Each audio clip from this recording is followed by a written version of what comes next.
Obrigado, Gabriel. Bom dia, vocês que ouvem.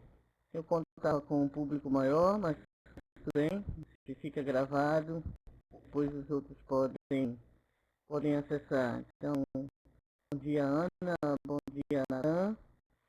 Eu estou aqui não propriamente para uma web conferência, uma conferência, uma palestra, eu ia mais dar uma aula e quero ir com vocês para tirar dúvidas e para também, claro, esclarecer alguns conceitos, algumas terminologias, enfim, do que compõe essa disciplina que se ocupa da morfologia, que se ocupa da palavra.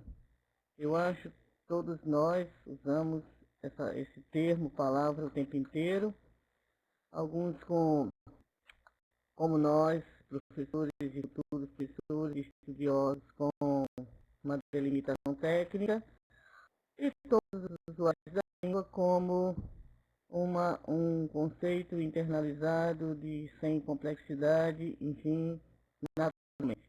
Todos nós, uma vez ou outra, pronunciamos o provérbio, uma palavra dita, uma vez proferida, não volta atrás, uma palavra mata, uma palavra fere, etc, etc. Todos nós já devemos ter cantarolado com a Ana Carolina, com a Ellen, aliás, palavras ao vento, palavras apenas, palavras pequenas. Então, nós estamos com esse conceito, com essa noção da língua, tratada na linguística, na antropologia, o tempo inteiro. E é desse pedacinho da língua, desse nível da língua, que essa disciplina, ou que o ramo da linguística, como já disse, chamado morfologia, se ocupa. Vocês devem, no início da disciplina, antes de tudo, a coisa que se apresenta é o nome, e eu acho que ele deve ter despertado alguma curiosidade, e eu vou deixar aqui a pergunta de que vocês acham do nome em termos de organização morfológica. Vocês já entenderam que as palavras se compõem de pequenas partes, essas pequenas partes se chamam morfemas, porque elas são significativas e disso elas se diferenciam de outros pequenos fragmentos que também compõem as palavras, os fragmentos sonoros chamados fonemas, que não são significativos, mas apenas distintivos. Então, medianeira, à primeira vista, pode ser o nome de uma pessoa, mas é uma pessoa que vem de outro uso, e eu ia começar nessa pergunta que fosse mais interativo, como se organiza essa palavra que me dá nome, que me nomeia.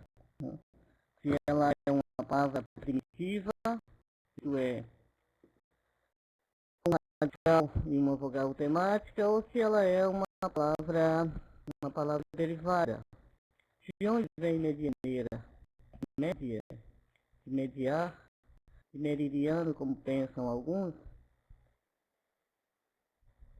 Eu adoro café, tá? Venha de uma dessas, ou não vem de palavra nenhuma. Então, o meu nome, a minha mãe, muito católica, retirou de um pequeno parte de um título de Nossa Senhora Medianeira de todas as graças. Então, o meu nome tem sua origem à base mediar, que deu mais comumente como mediadora, medianeira mais restrito ao âmbito religioso, mas é esse o meu nome. Então, meu nome é uma palavra derivada, que tem uma significação adjetiva do composto do sintagma que nomeia, que classifica Nossa Senhora, a terminologia religiosa. Então, vejam que é uma palavra organizada, então, a partir de uma base, mediar, mediano, medianeira, aquela que media. E de uso, primeiramente, adjetivo. como nome próprio, meu nome, nome substantivo. Com isso eu vou falar também, claro, retomando que as palavras são compostas de pequenas frações e que as palavras não têm classificação estanques categóricas não flexíveis. Eu quero chamar a atenção aqui para que a morfologia, combinando-se com a sintaxe, com a língua, é de base funcional, tem suas motivações e suas classificações, primeiramente a partir do funcionamento, a partir do uso. Então, com isso, eu já vou entrar. Veja, eu vou dar uma aula panorâmica e depois, quando for abrir para algumas perguntas de vocês, vocês me retomam conceitos específicos, ok? Então, os prefixos, alguns da língua, vocês fazem uso da língua o tempo inteiro como usuários e possivelmente, talvez, alguns já como professores. Então, a gente sabe que a gente pode xingar alguém apenas com uma partícula pequena, um sufixo de diminutivo acrescentado a uma palavra, acrescentado talvez de um certo tom na hora de falar. Então, a gente, como usuário da língua, sabe que padrinho ou padrinho não é a mesma coisa que um pareco. Então, quando eu falo que alguém, um determinado homem, sacerdote, é um padrezinho, ou é um padrinho, que vai lá nomear aquele que batizam criança, estou aí falando de uma forma carinhosa. Mas eu digo que fulano é um padreco, eu estou então usando um sufixo que não só indica tamanho, pelo contrário, traz aí uma pejoratividade. Quando eu digo que um determinado jornal é um jornaleco, não é, na maioria das vezes, um jornal pequeno, mas é um jornal fraco, é um jornal ruim. E com isso eu quero chamar a atenção para que vocês, como futuros professores de língua, que vão para as escolas tratar de formação de palavras, é disso que eu estou fazendo, eu falei da organização do meu nome é uma palavra derivada, portanto eu estou falando de derivação, que vocês quando forem para as suas escolas, para as salas de aula, atentem para usos, procurem ensinar esses conceitos aos alunos de vocês, focados no uso, até porque a morfologia, a formação das palavras, a significação primeira das palavras, ela vai se perdendo ao longo do tempo, ou seja, as palavras vão ficando opacas de significado. Então, é preciso atentar sempre para o uso, como já disse aqui.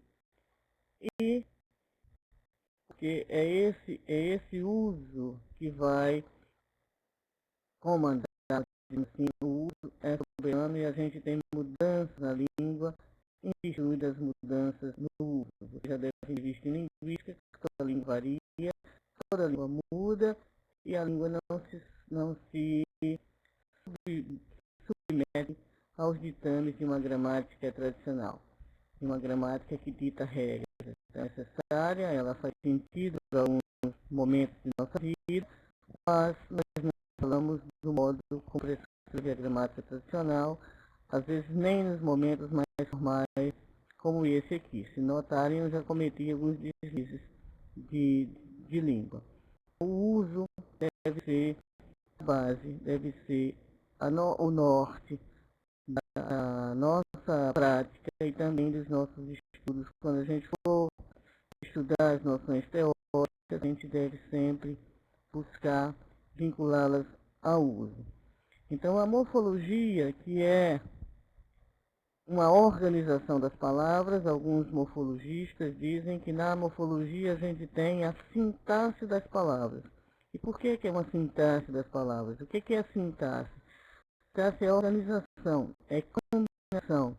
Uma ordem que não é apenas linear, mas é funcional e também hierárquica.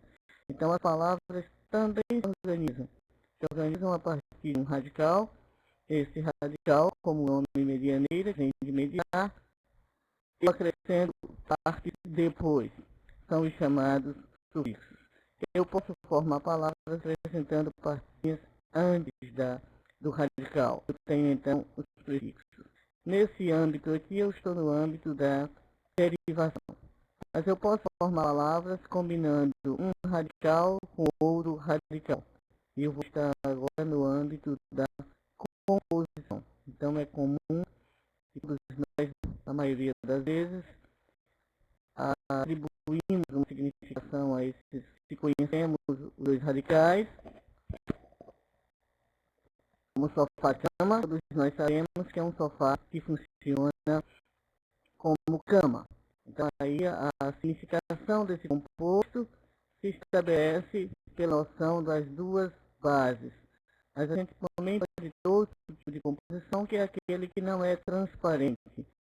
E o olho de sogra não é o olho da sogra, mas é um docinho de festa, de aniversário, enfim. Então eu posso ter nessas bases a significação da forma, mas eu também posso ter uma significação que é de cunho metafórico. Então isso precisa também ser compreendido e ser esclarecido junto aos nossos alunos, essa grande base metafórica, formação de palavras da língua. Falando de composição e derivação, creio que o conceito de morfema já está estabelecido, mas antes de falar dos neologismos, eu vou falar da morfologia flexional. A gente tem também na língua os morfemas que indicam categorias do mundo da gramática, do mundo interno da língua. São significações que não são sociocognitivas, mas informações relativas a gênero, a número, a tempo, a modo, e aí são chamados morfemas flexionais. Esses morfemas flexionais são os que vão se combinar, e a gente nem pode dizer que eles existem isoladamente em morfologia, mas no âmbito de estudos outros, de outro nível maior, chamado morfossintaxe, porque eu faço a flexão de gênero e a flexão de número em virtude de uma combinação do sintagma. Então, se eu tenho menino, e eu quero adjetivar, eu vou falar de um menino que é bonito, então eu vou dizer o menino bonito. Mas se essa pessoa no mundo físico é do sexo feminino, eu vou dizer a menina bonita. Então a função de gênero, ela acompanha não só relações com o mundo biosocial, mas relações e os adjetivos, então na função morfossintática, relações linguísticas, assim como o plural, assim como o tempo e o modo no verbo. Então, isso é parte do âmbito da morfologia flexional. Eu gostaria de chamar a atenção para que vocês também, como usuários da língua, mas como professores ou como futuros professores, que vocês notassem que o nosso objeto de estudo, ele está conosco e ao nosso redor e dentro de nós e em nós o tempo inteiro. Nosso objeto de estudo, que é a língua, e no caso dessa disciplina e da morfologia, o vocábulo, a palavra, não está fora, não está em cima de uma mesa para que a gente sente sobre ela, olhe, sente uma cadeira, obviamente, e se debruce sobre as palavras, estão ao nosso redor, a gente não consegue, talvez nem dormir, ficar livre dela, da língua. Então, vocês passem como usuários, como professores, e com essas noções da morfologia, a reparar no universo ao redor de vocês, nas placas, nos cartazes,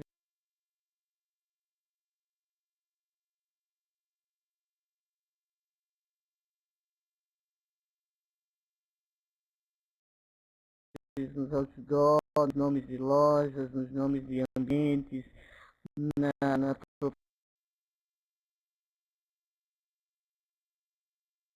propaganda, na publicidade e principalmente nesse mundo que a gente vive imerso, como estamos aqui atuando à distância, via tecnologia, no mundo da internet. Então, o que nos falta hoje são exemplos de sobra para a gente mostrar às crianças, mostrar aos nossos adolescentes, e o estudo de gramática, não da gramática normativa em si, mas estudo da organização da língua, é um estudo produtivo que pode levar ao raciocínio, ao crescimento e ao desenvolvimento intelectual de cada um de nós. Se vocês lembram, agora nós tivemos um importante momento para o nosso país, que foram as eleições presidenciais. E as eleições presidenciais, creio que vocês devem ter acompanhado via TV, via Facebook, etc, etc. A gente teve bastante debate, afora os debates presidenciais, na TV, as discussões em fórum público, etc. Então, muito se falou, muito se discutiu, muito publicado e dito sobre esse momento. E esse momento favoreceu, então, o surgimento de novas palavras.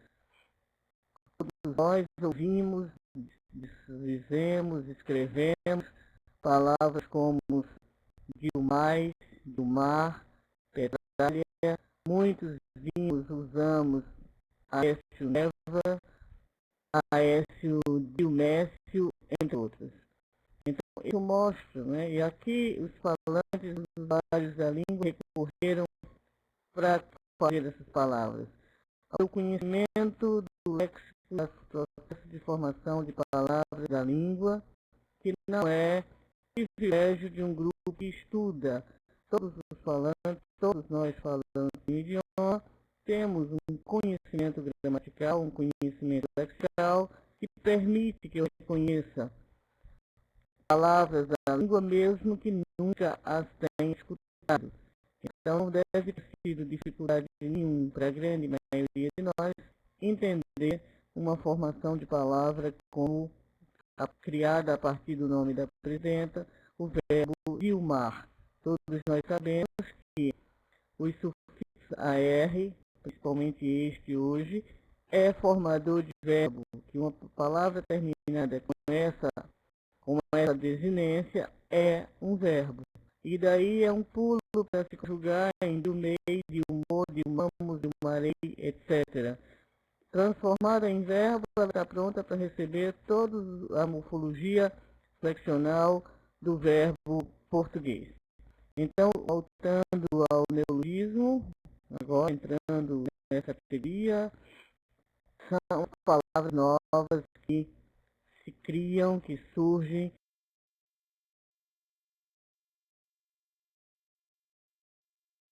que são acessíveis à língua. Umas vão ficar, outras não, mas elas surgem. E as palavras sempre surgem em estudo de uma necessidade social.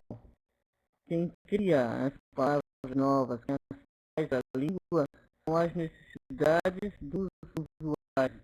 Isso nos faz ver, comprovar mais uma vez que a língua tem uma função sempre social, que a língua sempre está ao nosso serviço.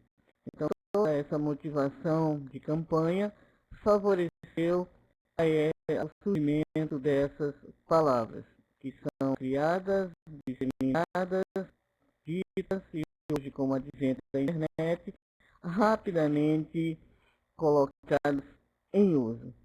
E isso é um fenômeno mais do que natural e mais do que corriqueiro, claro que motivado por algumas questões, ele se torna mais intenso. Então não é todo momento que a gente vê surgir um grande bloco de palavras como essas, a que ainda poderia acrescentar Peralhar, Petro, Roalheira, Pós, Mensalão, etc, etc. Então, com isso, eu chamo a atenção de vocês para prestar atenção no uso, para na hora de dar aula não ir só, por exemplo, tradicionais, comumente ditos e que fazem a língua não ter sentido para quem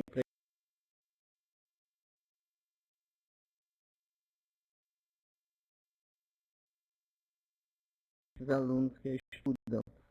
A língua é uma coisa constante, mudança, em constante dinâmica, fazer primeiro vocês perceberem isso, eu não sei se perceberam, devem ter percebido, mas o que estou chamando a atenção é para o olhar do professor, o olhar do estudioso. Tá? Então, a neologia, processo de formação de palavras, seja por sigla, seja por derivação, seja por junção, derivação como índio mais, composição como Aécio Neva, Petro, roubalheira, etc., pós-mensalão, então são produtivos na língua. Por isso, o estudo da morfologia faz sentido, porque não se formou palavras na língua, se formaram palavras na língua apenas quando o idioma estava em composição, em arrumação, digamos assim, em surgimento. A gente cria, as palavras surgem a partir das necessidades, então as palavras surgem a todo momento. Outro ambiente favorável a isso é a internet, em que a gente tem várias palavras que vêm então de outro idioma, que vem do inglês em especial, chamados empréstimos linguísticos. Aqui alguns querem combater e outros não, e a gente entende também, a maioria dos linguistas, ou todos eles, que os empréstimos fazem parte do movimento linguístico entre idiomas, e se a gente não tem uma palavra específica para nome a um objeto, a gente recorre, como recorreu no período da formação do idioma, a outras línguas. Hoje o inglês é a língua mais disseminada, é a língua da tecnologia, é a língua do conhecimento, então daí nós temos mouse, internet, deletar, que já está portuguesado, Facebook, WhatsApp, etc, etc. O WhatsApp, vocês devem saber, já está dando margem a uma palavra na língua lexicalizada para nós, claro que só no nível ainda da brincadeira, mas a maioria se refere a ele, ao WhatsApp contatar.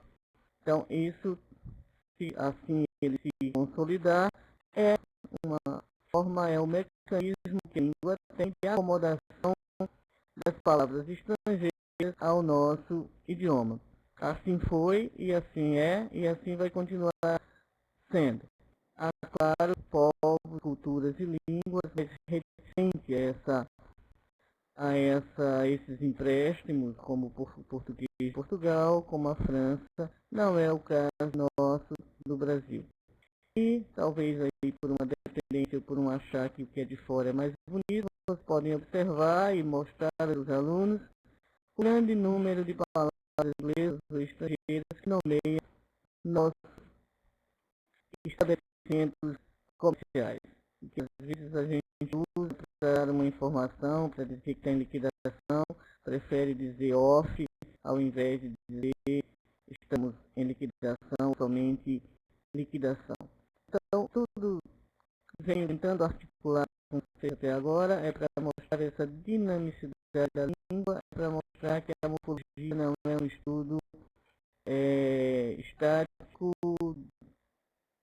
centrado só nele mesmo, centrado apenas na palavra. A palavra sempre vai estar em uso. E são os usos que vão então comandar as danças da língua. Vocês podem observar, voltando um pouco à morfologia flexional, os nossos verbos, como a gente os tem conjugado, como está em uso os pronomes pessoais, como a gente tem feito uso dessas categorias. Então, hoje é mais comum que a gente diga, como eu estou dizendo agora, a gente diga ao invés de nós dizemos. A gente tem preferido a terceira pessoa ao invés da primeira pessoa do plural. Ao invés de nós falamos, nós almoçaremos, a gente fala, a gente vai almoçar. Então, isso vai fazer uma redução, está causando uma redução no padrão flexional do verbo do português. Não sei em quanto tempo ainda, mas a gente já tem uma substituição aí dessas pessoas. Isso vai causar um empobrecimento no padrão morfológico. Então, essa desinência está em desuso, começando a ficar em desuso. A mesma coisa quando a gente diz eles cantaram, a gente diz eles cantaram, eles falaram, eles pularam. Então, nós temos também aí uma mudança, uma transferência, não uma queda, mas uma transferência de lugar. Eu não entrar em detalhes aqui. A gente tem, então, toda uma movimentação na morfologia, que é uma movimentação causada pelo uso, pela fala, em primeiro lugar, quem muda em primeiro lugar é a oralidade, só depois das mudanças, com muito tempo, são mas então os usos são que vão mudando o sistema. Então muda a fonologia, como cantaram, fonologia, cantaram, por sua vez repercute na morfologia e na escrita própria, na ortografia, na escrita da própria palavra. Além de que nós cantamos, a gente cantou, a gente tem também uma mudança no padrão da sintaxe do português. Então, sempre atentos aos usos para as criações que as crianças também fazem, quando fazem aquisição, nessa tentativa de adquirir o idioma e de se adequar às normas, às regras da gramática. Eu falo de gramática normativa aqui. Eu acho que a gente já está com 30 minutos de fala. Eu não sei, se quer perguntar aqui a Gabriel quanto para as perguntas. Mas, continuando, uma outra coisa que gostaria de trazer, eu não sei se vocês conhecem uma revista chamada Língua Portuguesa.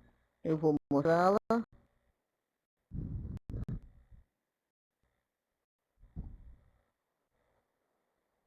Essa revista traz um conteúdo bastante interessante para todos nós que trabalhamos com língua, para nós que somos professores. Eu recomendo a vocês, vez ou outra, comprá-la ou tentá-la acessá-la visualmente. E o exemplar número 9, agora de outubro, trouxe com matéria de capa,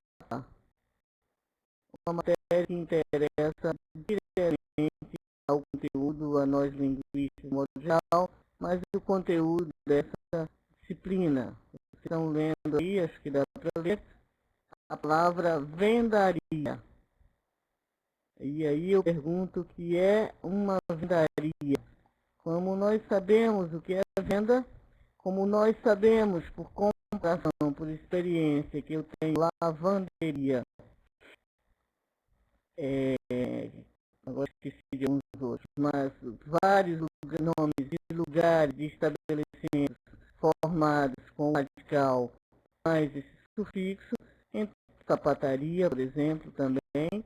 Então eu vou deduzir que vendaria é o lugar onde se vende algo. Mas para que então vendaria, se eu tenho venda, se eu tenho mercado, se eu tenho supermercado, se tenho já depois tantos outros nomes específicos. E aí eu perguntaria, onde vocês comem hambúrguer? Onde vocês comem coxinha? Onde vocês comem picanha? A gente tem para pegar hambúrguer para coxinha, a gente come em um lugar chamado lanchonete, não é verdade? E por sua vez já vem de lanche.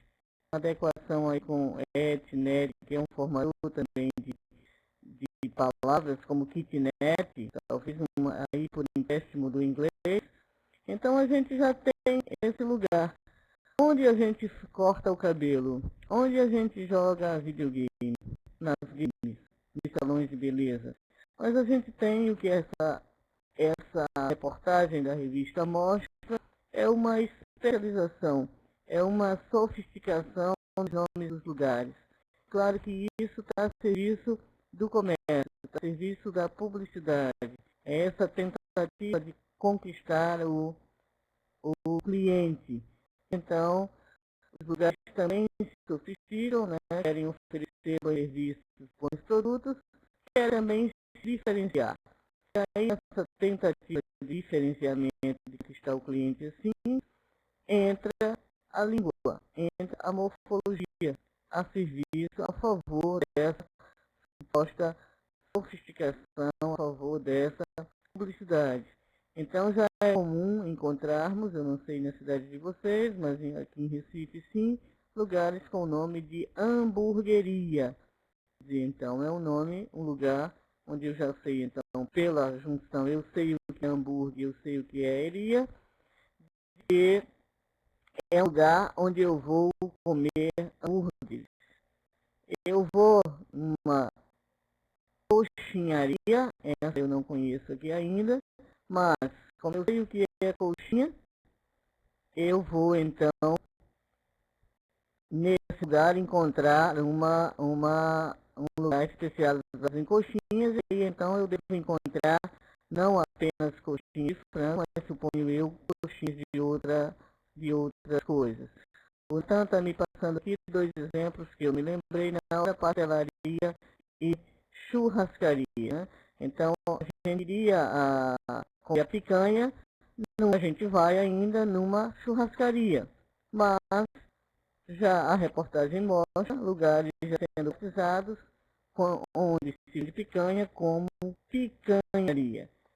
A princípio a gente pode estranhar, pode achar que é besteira, mas é uma necessidade, não da língua, mas uma necessidade dos usuários ou dessa tentativa de conquistar. A reportagem também mostra tapiocaria, frangaria, bolaria, chinelaria, cabelaria e videogameria. Então, o que a gente tem a dizer do ponto de vista morfológico dessas palavras? Elas estão todas em acordo com o padrão de formação de palavras do português.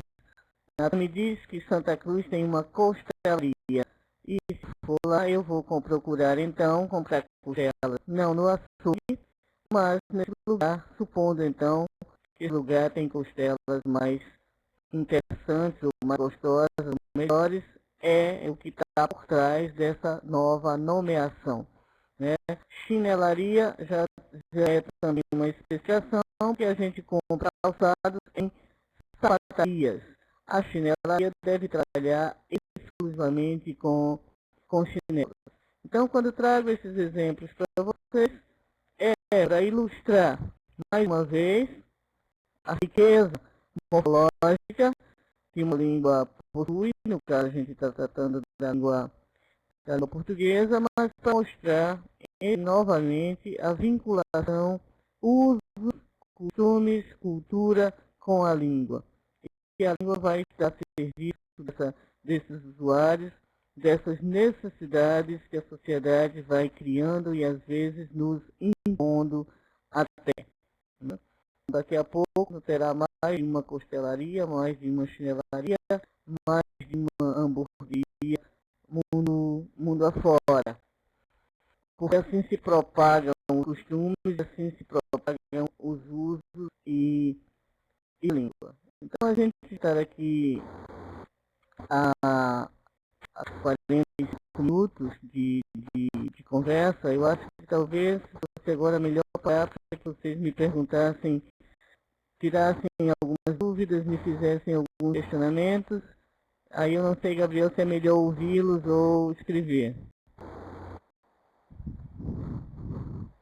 Se vocês têm algo a perguntar, vão, tanto faz, está me dizendo que tanto faz, essa minha conferência vai ficar mais uma fala, que não é conferência, como eu disse, fazer uma tentativa de interagir com vocês nesse modo de educar, de dar esses cursos em que a gente fica atrás, interagindo na plataforma e não tem o contato visual. Eu chamo a atenção também só para antes de abrir para perguntas, se vocês estão reparando no meu cabelo. Eu tenho cabelos grisalhos e eu gostaria de saber, vocês podem escrever se alguém já pensou, já parou para pensar na forma dessa palavra. O que quer dizer grisalho? A gente sabe, sabia, só olhar para o cabelo, mas de onde vem essa palavra? Ela é uma palavra primitiva. Eu tenho na língua outras palavras que terminam em alho. Eu tenho a palavra ágil, ela vem de ágil, ela vem de gris, ou ela é uma palavra primitiva e não uma derivada, né? Então a gente pode pensar sobre essas coisas, e a gente pode fazer o nosso aluno também pensar sobre a formação das palavras, sobre a origem das palavras. Com isso a gente está construindo conhecimento. Já me disse, não tem ideia, nem também alguém que está no Polo de Limoeiro, que não aparece o nome da pessoa. Alguém está digitando. Podemos usar os dois formatos, vocês escrevem e eu respondo falando, ok? Também não tem ideia, tem alguém mais digitando, eu vou esperar um pouco, mas enquanto isso, e finalizando essa parte, digamos, de recuperação de conteúdo, enfim. Grisar é rir bastante, eu não sei. Alho é diminutivo, alguém está me dizendo, acho que vem da junção de dois morfemas, sim, são dois morfemas. Então a gente tem os nomes de cores, que é uma das categorias de umas línguas.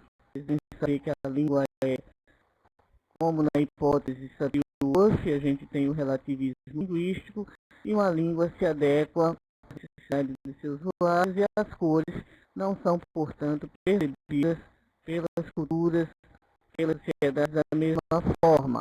Então há sociedades que só precisam de 2, 3, 4 nomes de cores.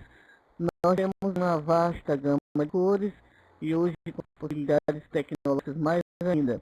Se vocês repararem, o processo de composição é um processo bastante usado para nomear cores. Então a gente tem verde musgo, verde garrafa, verde limão, verde não sei das quantas, azul celeste, azul céu, azul mar, azul anil, azul marinheiro, azul branco gelo, branco névoa, branco tal, branco isso, branco aquilo. Então, grisalho, vocês devem estar se perguntando por que do negócio de cor, mas é justamente porque grisalho dá nome a uma tonalidade de cabelos, porque grisalhos é realmente uma palavra composta, claro que aí não é o alho é o sufixo que vai juntar ao radical gris. Gris, da cor de gris, significa da cor de cinza. Então, grisalho será um cinza pequeno, um acinzentado, portanto, cabelos grisalhos são cabelos da cor de cinza. Essa cor, ela é hoje também um outro fenômeno utilizado na linguagem, que seria mais ou menos, para vocês bem jovens, um arcaísmo. Ninguém diz mais cor de gris. Vocês vão ouvir essa palavra em alguma música. O Djavan tem uma música que fala em gris, agora não estou lembrando da cantarola, mas ele tem. E gris, então, é a cor, equivale a nós a cor cinza. Então, o grisalho é o cabelo acinzentado, o cabelo da cor de gris. Então, é uma palavra derivada. Para a maioria dos falantes, atenção, a maioria dos falantes hoje uma palavra só, porque não, na maioria de nós, o sufixo alho não é mais um sufixo produtivo, digamos assim, a gente não forma mais diminutivos com esse sufixo, mas a gente tem gentalha, lembra lá do Chaves?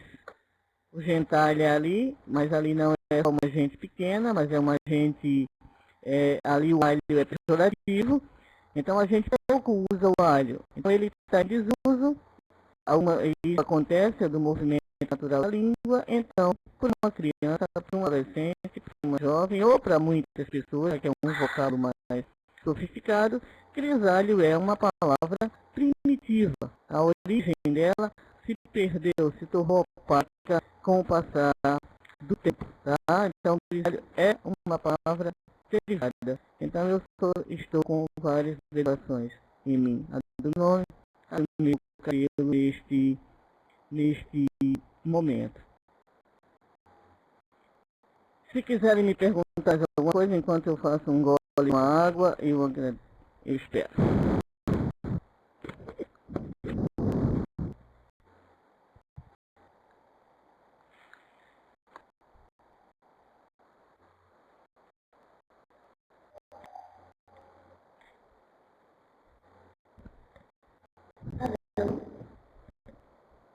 Cristiane me digita, eu posso, não sei como faz para abrir o microfone de você. O telefone não pega bem na área do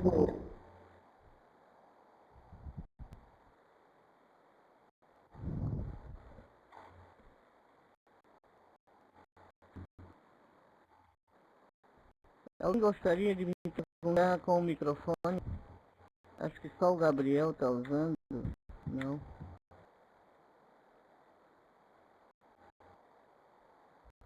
Os microfones estão habilitados.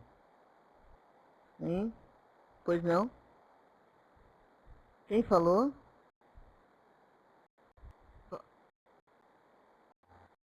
Diga, Mayara.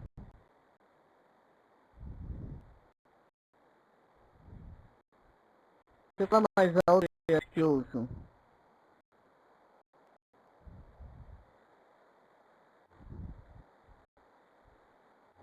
Alô? O áudio aqui não é legal, então Limoeiro pode escrever, mas quem quiser falar pode falar. Não está me ouvindo? Não digita. Alguém pede para explanar um pouco a atividade 2. E eu peço para me recordar a atividade 2, porque eu tenho coisa demais na minha vida, não me lembro topicamente do que é a atividade 2. Pode resumir aqui no chat que eu comento.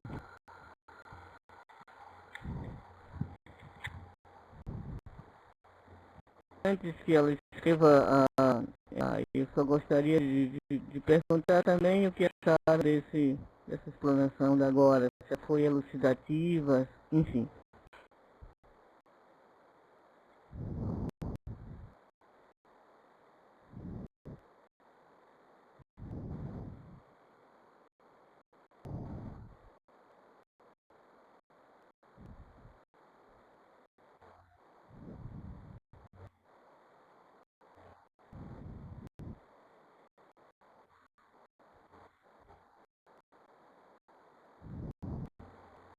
Para fotografar algumas coisas nos nossos traslados. Sim, exatamente essa atividade, então, estou tentando recordar. É aquilo de que falei um pouco agora, que vocês fotografem placas de alguma coisa, de algum nome, que vocês percebam o trabalho com a morfologia. É uma palavra com prefixo, com sufixo, é uma palavra em inglês, é um neologismo, é uma nomeação diferenciada para algum ambiente, enfim, são questões de morfologia. Quando se pede para fazer esquema, o que é um esquema? O esquema é uma totalização hierárquica de um texto lido, mas apresentado de forma bastante condensada. Fazer um esquema é, então, tornar gráfico e palavras aquele conteúdo. Por exemplo, morfologia. O que é morfologia? Tem dois tipos de morfologia. Morfologia geral, morfologia lexical, morfologia fraccional. Morfologia lexical trata a formação de palavras, derivação, composição, neologismos. A derivação pode ser prefixal, sufixal, etc. Então aqui eu estou, nessa hora, fazendo um esquema oral, mas isso vocês vão botar no papel, com setinhas, ou números, ou letras. Então fazer o esquema mostrar isso, esse conteúdo aprendido, lido, discutido com culturas, de forma topicalizada e de forma hierarquizada. Certo? Conceito maior, conceitos menores dependem daquele conceito, e vocês mostram isso através de pequenos gráficos, pequenas setas ou com numeração, ok? Eu vou voltar para a pessoa quando perguntei sobre essa aula agora, como vocês estão percebendo essa interação. Você falou dizendo que foi ótima, e então também fico feliz desse envolvimento, que é a primeira vez que eu trabalho com esse tipo de atividade, então é estranho, estava um pouco apreensiva com isso, mas parece ser interessante. É pena que tem poucos alunos participando, enfim, mas o vídeo vai ficar gravado. Realmente ele está dizendo, Natan, pena ter caído na data do Enem, claro, aí justificando as ausências compreendidas, então, é porque ela estava prevista 15 de novembro próximo, mas 15 de novembro próximo por essa razão foi antecipada para hoje. Acho que também é muita coisa para a gente dar conta, nem coordenação, nem nós, professores, tocamos, demos conta que era a data do Enem. E aí vocês têm uma palavra para refletir, que é a palavra Enem, que é uma sigla, e que a gente hoje já toma como palavra da língua.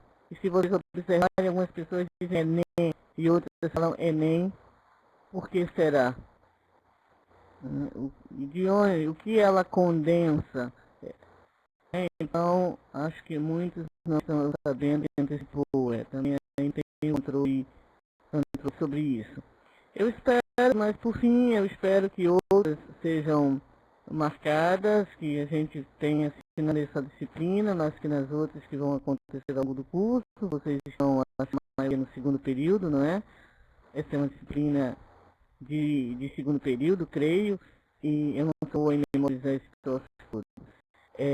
Que outras indicações como essa aconteçam, né? Que vocês compartilhem com seus colegas virtualmente, na foto que escrevem, também comentem depois com as tutoras, que chega a mim, ou por e-mail, que eu já recebo, na forma lá de interação da plataforma, que vocês estudem os conteúdos que a gente passa, que façam as atividades. Eu acho que é o aluno que constrói o seu conhecimento. A gente dá as notícias, a gente explica algumas coisas, mas vocês é que são responsáveis pela formação de vocês. Então, procurem ler, procurem se inteirar, procurem, como eu disse, entender que o nosso objeto de estudo está conosco o tempo inteiro. Então, estando conosco o tempo inteiro, eu posso, a todo momento, pensar sobre essas coisas que eu leio, que se discute, sobre as atividades que a gente propõe, né? Mais uma vez aqui, o lamento não ter coincidido com o Enem, de muitos não estarem sabendo. A Jair me diz que está bastante produtiva, ele é do polo, acho que é Santa Cruz de Capibaribe, e ele já usa SCC, né? E aí a gente tem mais uma sigla. Aliás, todo o curso de vocês podem observar, é com curso de siglas, EAD, Educação à Distância, UAD, Universidade Aberta do Brasil. São os polos que nomeiam as cidades de vocês também com siglas. Vejam então que isso é morfologia, que isso é surgimento de vocábulos, etc, etc. Então, mais uma vez, a língua está conosco em todo momento. Então, eu vou, a Cristiane está me digitando algo, a gente vai 10 horas, eu acho que vocês vão ter outras na sequência, não é, Gabriel?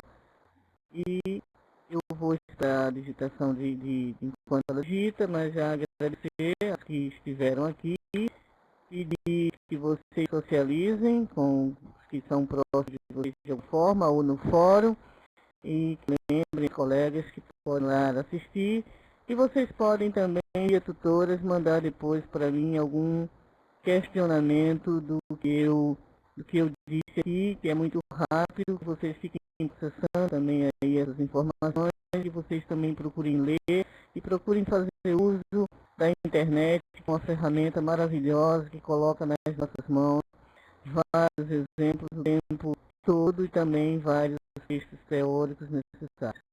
Então, muito obrigada também a todos que estiveram, e a gente vai aí se encontrando virtualmente, presencialmente, isso é praticamente todo dia, eles já sabem aí como é que é a minha cara, e então, se encontrarem comigo em algum lugar, podem dizer: oi, eu sou fulano do polo tal, professora, tem muitos alunos. É para mandar as imagens da atividade ou os rostos, ver a fisionomia, enfim, ver a pessoa ao vivo e a cores, como a gente diz.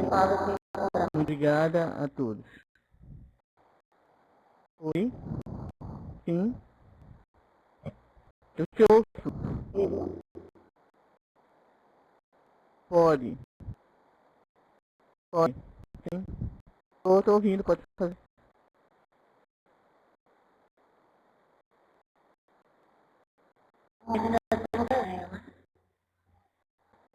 Você diz as fotografias, não é? Se não for muito pesado e se for possível mandar, mande. Se não, basta... Porque a imagem tem um contexto. E às vezes, indo só a palavra, não vem com toda a significação que ela tem quando está no gênero imagético. Então, se for possível mandar, mandem, ok? É, porque às vezes está acompanhado de desenhos. Então, se puder, manda tudo, ok? Então, a gente encerra, Gabriel. Não de nada. Tem José Roberto está me digitando algo, eu guardo.